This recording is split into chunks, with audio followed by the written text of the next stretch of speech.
But that's just for, and there are a couple places in the New Testament, and it more and more as you study the Bible and reference of Christ made of the Old Testament, and the apostles made of the Old Testament, and it was the example of how God took care of his people and brought the hammer down on people that didn't obey him.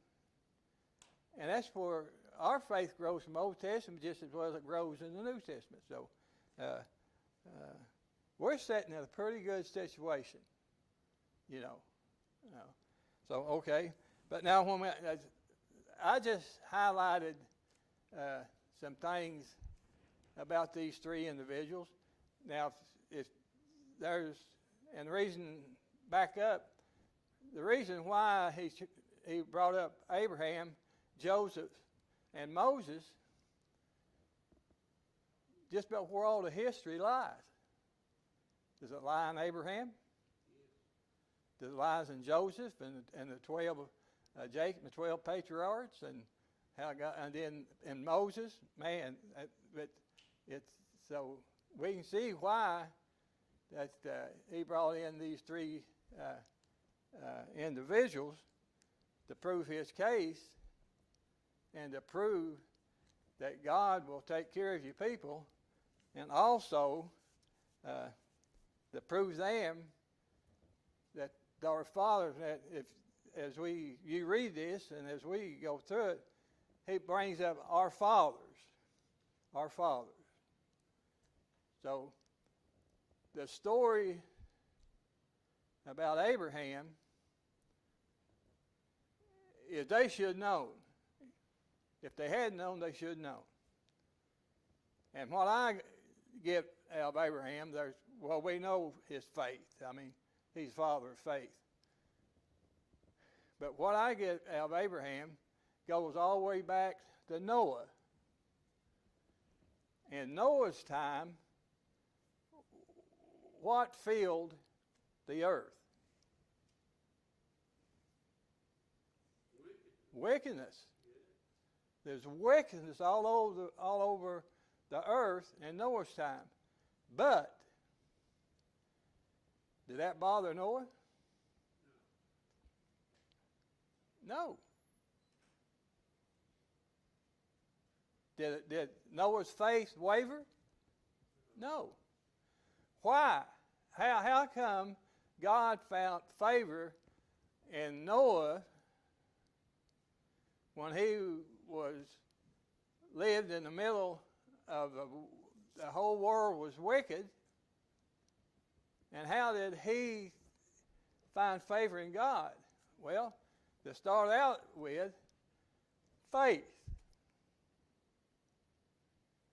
Noah knew and believed wholeheartedly that God created the earth in 6 days, rested on the seventh.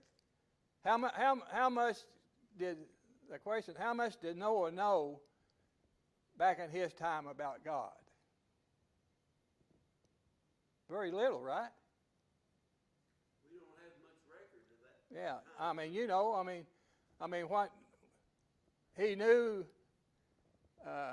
about God made in 6 days, when it says God, in the beginning God, you know what he believed? In the beginning there was a God. Then 6 days, and then he knew about Adam and Eve, you know, and he knew about, and he lived through the flood, you know, just believing what God had talked to him and told him what to do. Noah had to be a peculiar compared to his neighbor and the people that knew Noah. Right. And then when Noah started preaching that God was going to destroy the world, and him and his sons and wife and daughter-in-law all started building a boat, started building an ark, I'm sure the ridiculousness and all got worse. Yeah. The people made more fun Right. But Noah's faith didn't waver. Right. Yeah. They had rivers. Did he have rivers, big rivers, back then? They had boats back then, as history. They had boats. So when they're talking about rain, there never was rain before. Only thing that nourished the ground was what? A little mist. Like dew, I guess, what we call dew now. Right? And when he's talking about a boat, it wasn't a canoe. I mean, you know what I'm saying? And they might have in their mind, well, now my boat that I made, buddy, let it rain. But they wasn't prepared for the flood. But what I'm getting at by Noah is the same thing with Abraham, and probably same thing with a lot of us, me as a growing up. I was surrounded with denominationism. I mean, I was swallowed up with them. I mean, you know, like I told you my story when I was a little guy, Mom used to put my little bibbed overalls on me and slick my hair back, and we went to every shouting building there was. So, I mean, I was brought up kind of in the same, not as major, but same atmosphere as Noah. But anyway, did he stay faithful? Yes. No matter, and back to relate to that, well, like Judy. Judy was surrounded in all her life with Catholicism. That's tough. And to survive any religion outside the Lord's church, if you lived and taught and survived and strived in that religion, son, when you found the truth, man, is that a great escape? Yes. I mean, it's one of the great escapes there is. They make a couple of movies on the Great Escape. Nuh-uh. We're in the greatest escape if you was out there in the hands of Satan. Yeah. But anyway, now we go to Abraham. In Noah's time, the whole world was wicked. We know that, without a doubt. In Abraham's time, where he lived, everyone, I gather from studying, everyone that he was around, his whole family, they were surrounded with what? Do you remember? Idol worshipers. And how did Abraham find favor with God and in such situations that he lived in, that God chose him and said, Abraham, get out from amongst your people and go where I tell you to go. And Abraham done that. Yeah, but what gets me is that in the midst of all the people that God could save in Abraham's time, Abraham's generation, was Abraham. Because he got Abraham out of them, and if anybody else that he could get out of the idolism, would he brought them with him? But anyway, he chose Abraham to get out. And then again, that goes back. Man, do we live in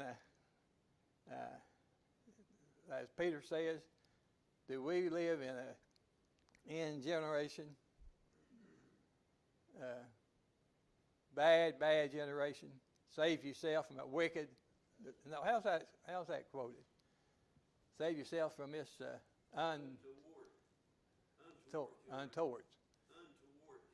untoward this, yeah. So that's us as we go down through there, you know. And then he brings up, talks about Abraham a little bit. Excuse me. Well, then he calls him out of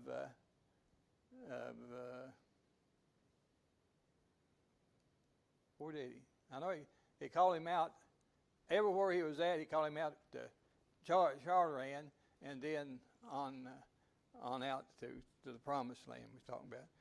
But anyway, then as we talk about Moses, then here comes in the circumcision. Okay, all right. In Abraham's time, now there are a lot in Abraham's life, and a lot of all these three characters we're talking about. There's a whole year of history in there or longer we could teach. But then fast forward, he called Abraham out to start his nation, his people.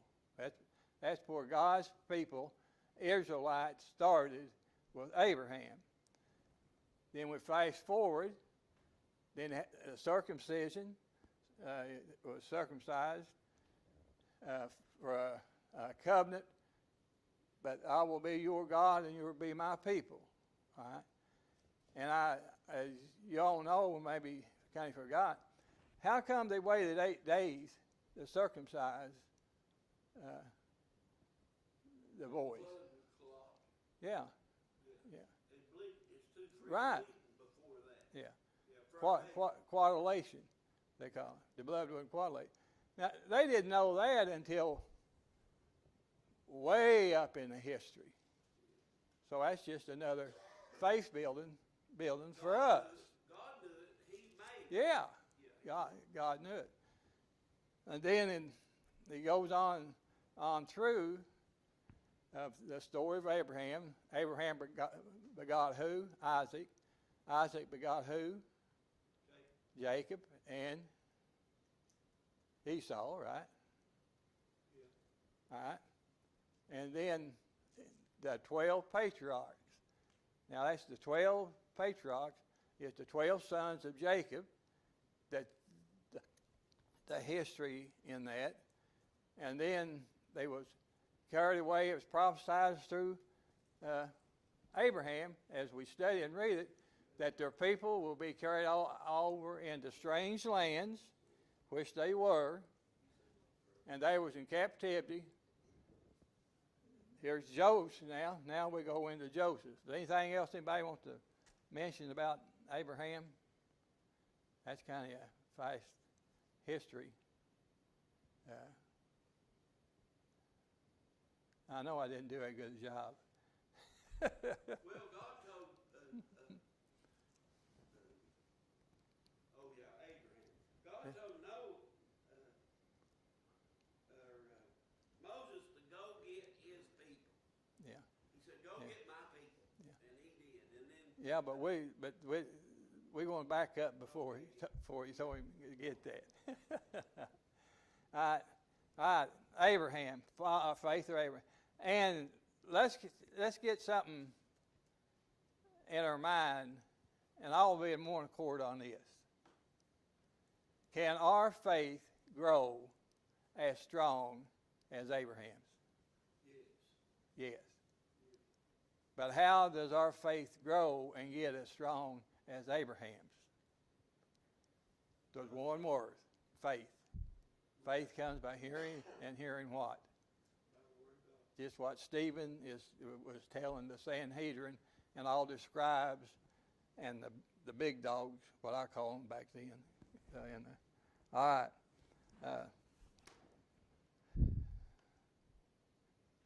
There's so much, but we're going to Joseph. Okay, Joseph was one of the 12 sons of Jacob, which is patriarchs. All right, and they was envy and jealous of Joseph, as we know. And what did the brothers do? sold him into slavery. Slavery into slavery.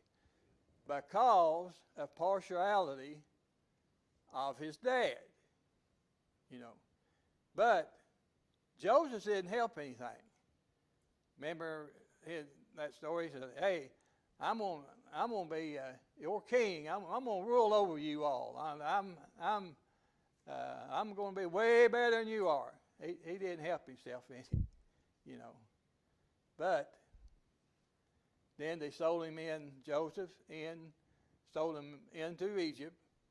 And did God take care of Joseph when he was sold into slavery to the Pharaoh?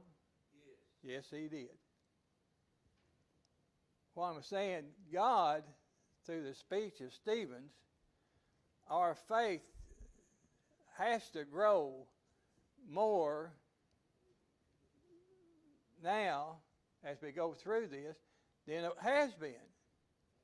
Because we see how that there is a God and how God took care of Abraham. Now we see what he does to Joseph. And like I say, God takes bad situations and turns them into good. All right? The brothers didn't know. Joseph didn't know. They thought he was rid of him. But they didn't know that Joseph, with what he was bragging about to them, did it come to fruition. Yeah.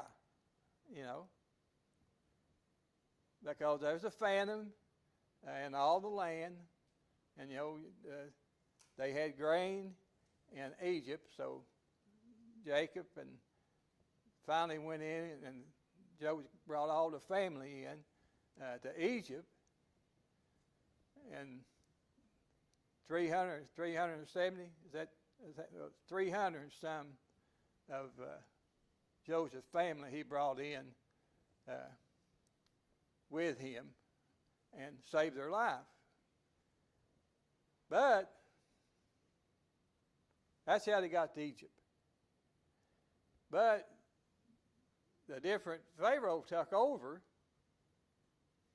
that didn't know Joseph and didn't know Joseph's God. Did he get in trouble?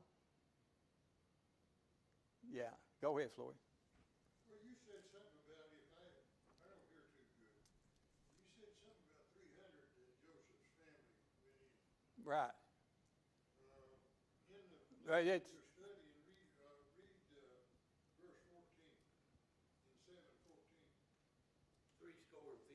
50. 50. Okay. I knew I read that somewhere. Then Joseph sent and called the father Joseph and all his relatives to him, 75 people. 75. Boy, I was off, wasn't I? 75. Where did I get that at? Thank you, Floyd. 75 people. Well, anyway, that's for they started and got there and got in slavery, and they from 75 people, they multiplied into thousands. You know, they don't know the numbers, but it was thousands, and this new Pharaoh didn't know Joseph,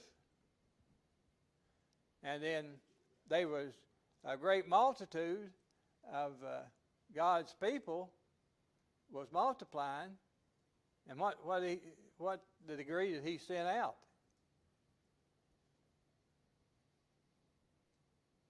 Well, That to kill who was going to. Hey, this is a Bible study, huh? they went into slavery.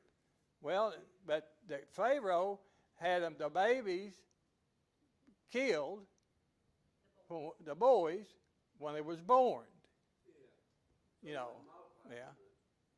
yeah, because he was scared of their taking over. Yeah. Well, that didn't work because God had a hand in that. What was the answer to the midwives that he gave Pharaoh?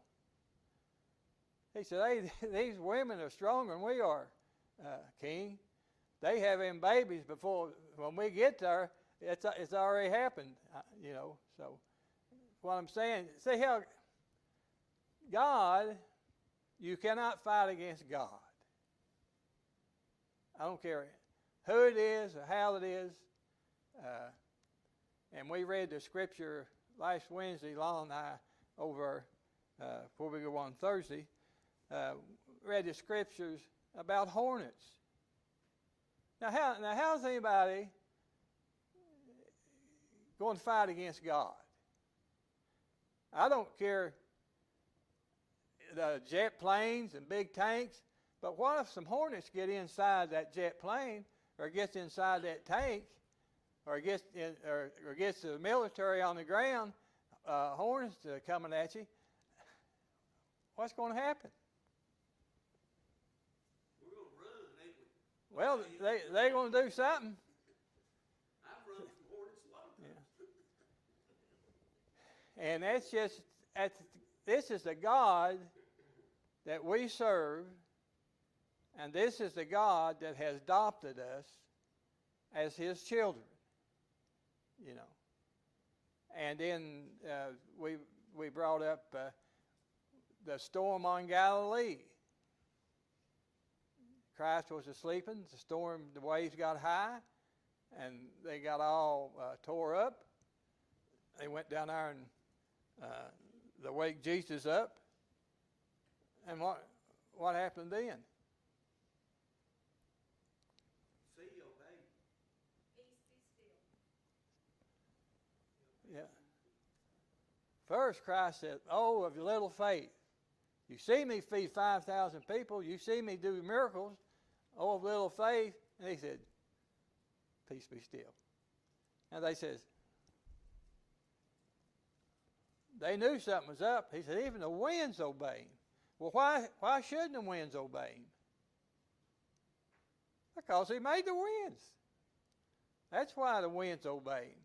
That's why the hornets obey Him. You know. And my favorite one, we're not getting off here, but Christ says, if you know me, if you see me, you've seen God. Don't lose sight of that. Lobster years fish a lot, and y'all remember the story. Is that it's time to pay the dues to Caesar. And him and Peter was a working, and we got to pay taxes to Caesar. Oh, Christ said, that's right.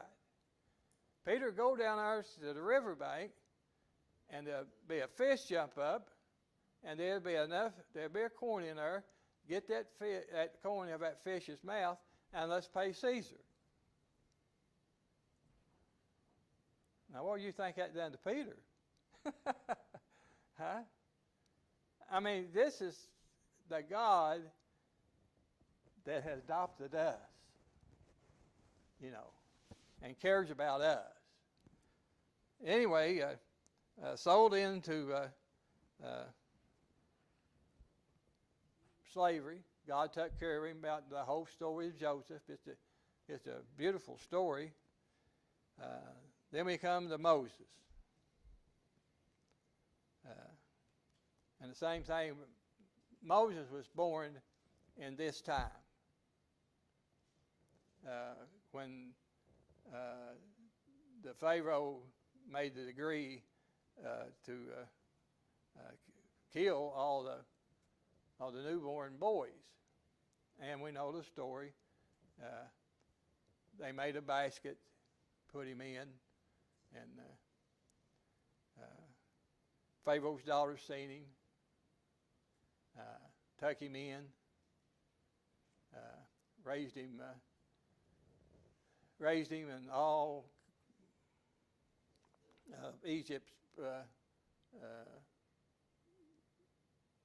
lifestyle, and taught him and his mommy was a servant or a slave right. in Pharaoh's house, and she raised him. Right. His own mommy raised him. Now, who's responsible for that? God. Yeah. God, you ain't going to fight against God. you lose. Let's try to keep His commandments the best we can, the best of our ability, because whose side you want to be on? I want to be on the side of my captain, my leader. He wins all the time. He wins all the time. Sometimes, Marvin, to me, what I get out of that is sometimes we have to let go of what we think is the most important thing Yeah. at the time Yeah.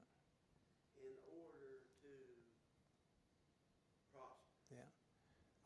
I've said for a long time, you got to serve God, you got to turn loose to hang on. Yeah. That makes sense. That makes sense to Mormonism. She turned loose of her newborn, Yeah. and by doing so, she saved his life And and gained him back yeah. in the king's family. See how God works. Lord. Yeah, like Tom was saying a while ago there, his mother was the one that actually brought him up, and he was only 3 months old when Pharaoh's daughter took him. Right. He would not have, if you stop and think about it, really known who he was had his mother. I don't think she's given a lot of times when we're The credit. reading about women in the Bible. I don't think you give her enough credit there because You. how did Moses know about Yeah. his people? Why did he go Yeah. to his people and try to defend them? Right. Like Timothy. It had to all be his mother that Yeah. brought him up. How did he know that was his brothers? Right. Well, like Timothy and Eunice's grandmother, or Timothy's grandmother. They brought him up in the nurture of the Lord, and you see what he turned out. Yeah. And then that's why I just way God has dealt with His people and with the people that disobeyed Him, He wins. He wins all the time. But anyway, and then we know they should know what we're rehearsing here. They should have known that, and I say majority of them in that Sanhedrin council, and the scribes and the leaders and the family was all in at Sanhedrin when Stephen was on trial. They knew all this, but if they didn't believe and rejected that lame man, it all goes back and through Acts, when beginning, and all the way through Acts and all the way through the New Testament. If you didn't believe that lame man, that Christ's name healed him, then you're going to have a problem all the way through your life. If you don't believe God and find out about His Son Jesus, you're going to have problems throughout all your life, you know. And like we studied about the lame man, well, we knew this man was being crippled for life, but how are we going to deal with this? Well, we'll lie about it, you know. So, but if you're going to believe the story, the two sermons that Peter preached in front of the same Sanhedrin that Stephen was on trial with, how are they going to believe Stephen? Well, they're not. Only problem is that they was dealing with Sanhedrin, and Sanhedrin, that's a different story about taking Stephen's life. They crucified Christ for the same reason, but he's been brought in front of the council 2 times now, and they beat him and sent him away.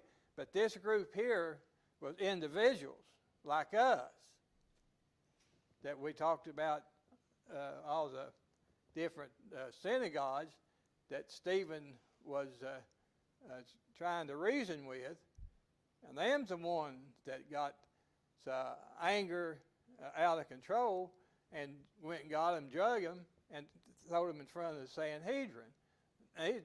Stephen was dealing with men, and where the apostle dealing with the Sanhedrin, that's a big deal. There, they got so mad he was lashing out at him with his teeth, all because of what?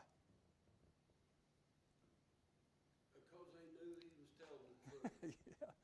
Yeah, they could. They knew. They They knew. Yeah, they knew. Yeah.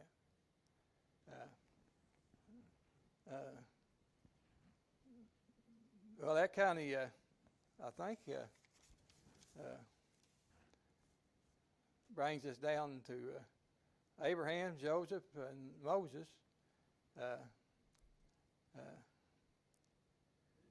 Joseph saved his family. Noah saved his family. We can save our family if we just study and obey and live it. Your life, you might not know it, but the life that you present to the world, it's going to be positive. You know, we know by Isaiah that his word won't come back void.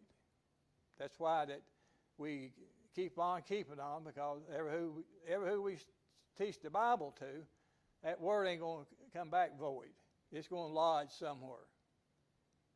It might stay dormant for 4 or 5 years, and then all of a sudden, I remember they said, God said this, you know. But that Lonnie and I talked about this before, where we all have really, but them old timers says, I'd rather see a sermon than hear one. Man, is that powerful?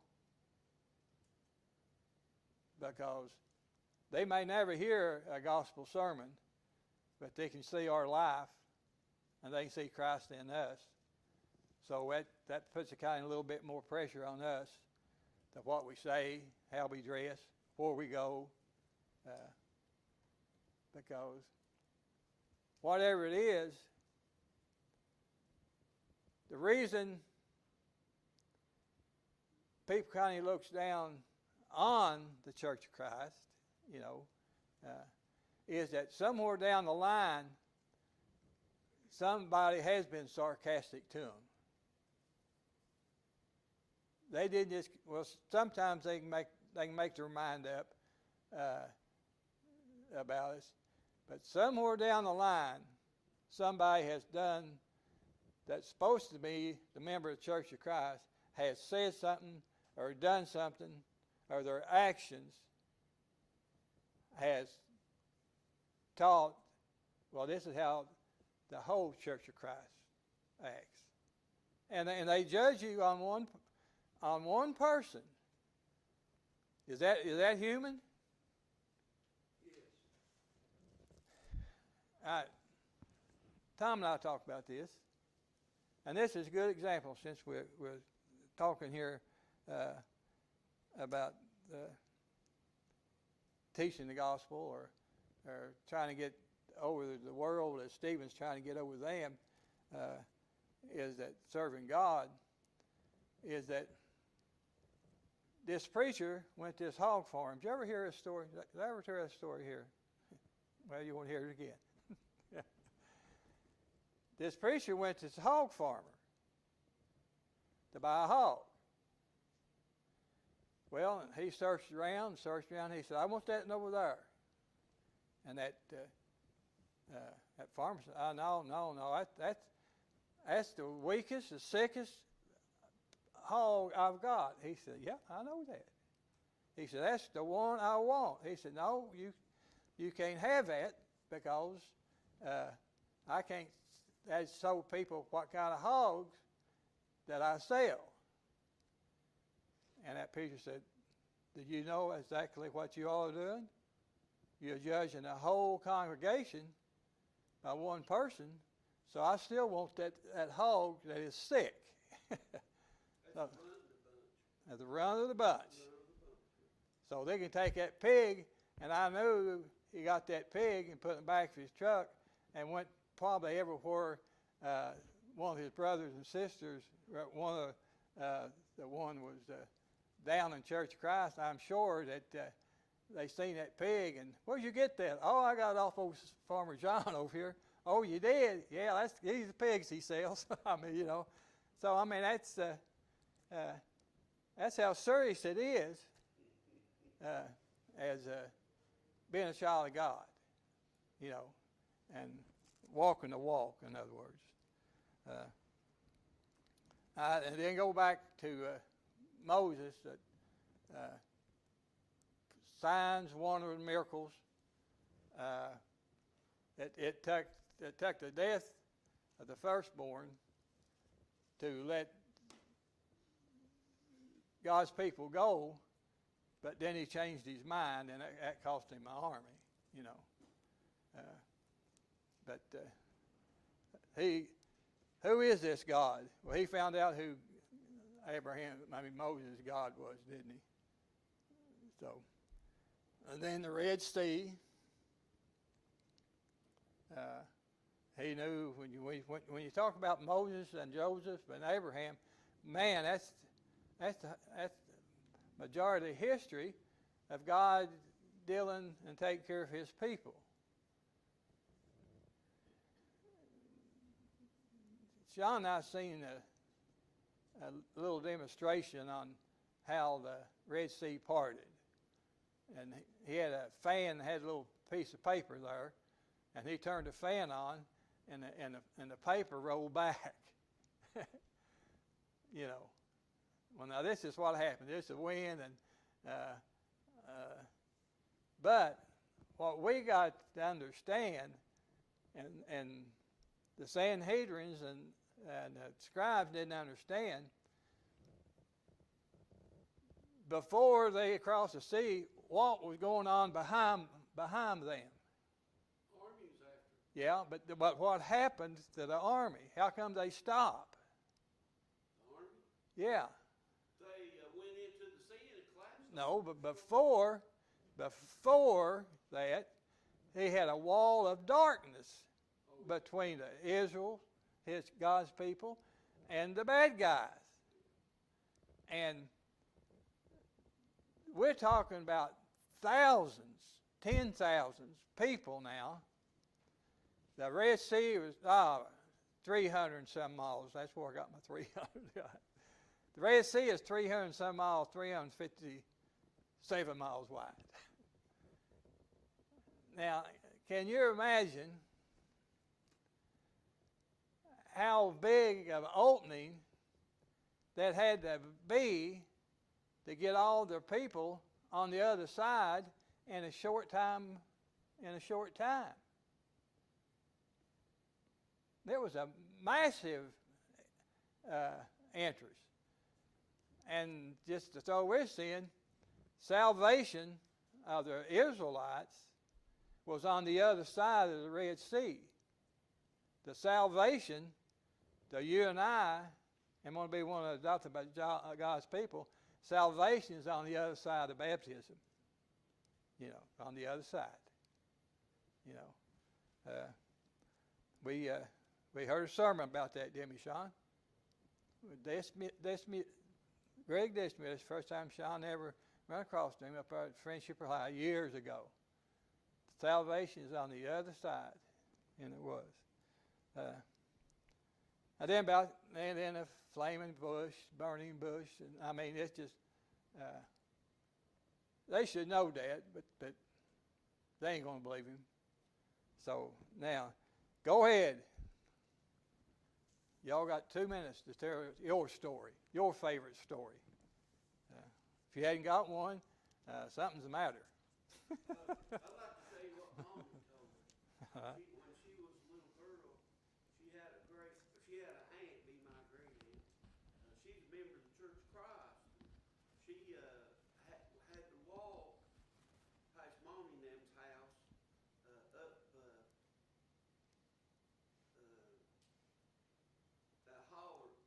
that holler there where they lived, and I was trying to think the name of it, but it's like 7 or 8 miles. It was over to Middle Fork, and there was a Church of Christ over there.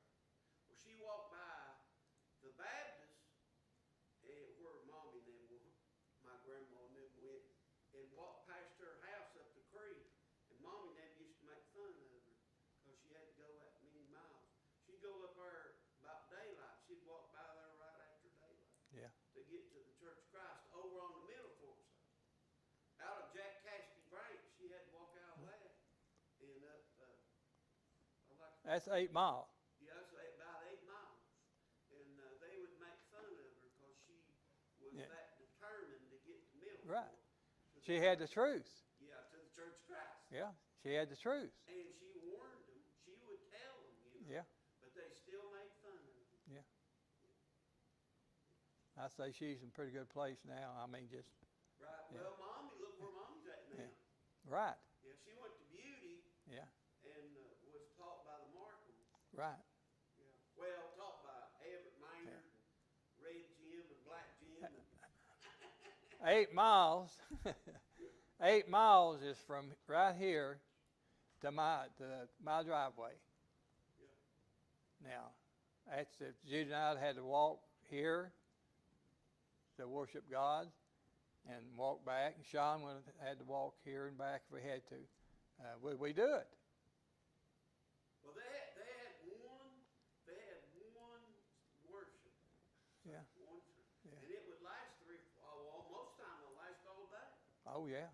Yeah. Well, it's eager to hear the word, the truth. Yeah.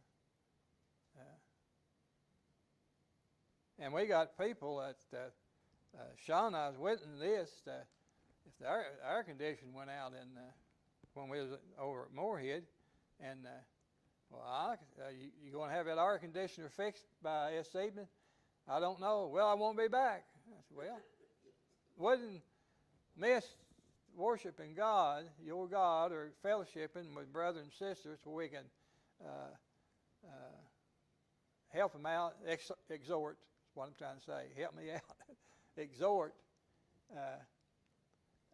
That's how it didn't even cross their mind. The only thing was in their mind was no air conditioning. Man, it's about 85 outside, and they expect me to sit and sing songs and read the Bible and listen to lessons and that type of heat. And then you fly over seas and you wonder why missionaries, once they go there, they stay there. They sit in a hot sun for hours to listen to God's word. Hours. And we got brothers and sisters that won't show up because the air conditioner tore up. You know. Well, we got books now, you can fan yourself. I mean, you know, so. But I mean, that's, well, all right, with Acts 7 on through, we finish up Acts 7. And this is where, and the tabernacle and the temple, and that's just a great history lesson from Stephen. So let's just see what lessons that you get out of it, and see what lessons Omar gets out of what Stephen is breaking down the bread of life here. But we'll start at Acts 7:38. That's when he turns the tide on them. And that's where they really got mad, you know. So, and we'll talk about the church in the wilderness. Look, read that, study that next week for the church in the wilderness. We always like giving an invitation anytime we're together. And the Lord's invitation is open 24/7. If anybody, and not the only invitation, if anybody needs help, I'll emphasize this one more time.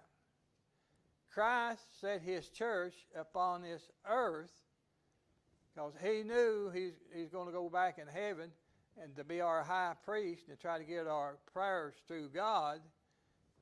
But he knew his brothers and sisters is going to have someone to take care of them and lead them and love them. And that's why he set the church up. So if any one of y'all need anything, that's spiritual or physical, let Christ's church help you. Because help us to do our duty, you know. The most aggravating brothers and sisters you run across of is the best thing ever happened to us. Yeah, it teaches us some good lessons.